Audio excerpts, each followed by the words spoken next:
زي ما حضراتكم شايفين كده. خلاص وزعنا الزبدة بتاعتنا مظبوط.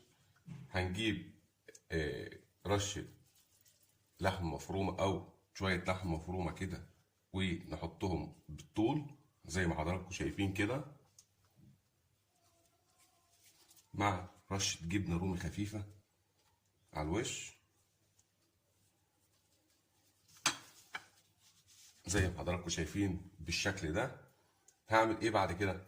هلم الحروف بتاعتي بالشكل ده اهو. لميت الحرف ده والم الحرف ده، وبعد كده اقفل بالفتحه اللي ورا دي زي ما حضراتكم شايفين كده بالظبط من غير اي تغيير. هيطلع معانا القطعه بالشكل اللي حضراتكم شايفينه.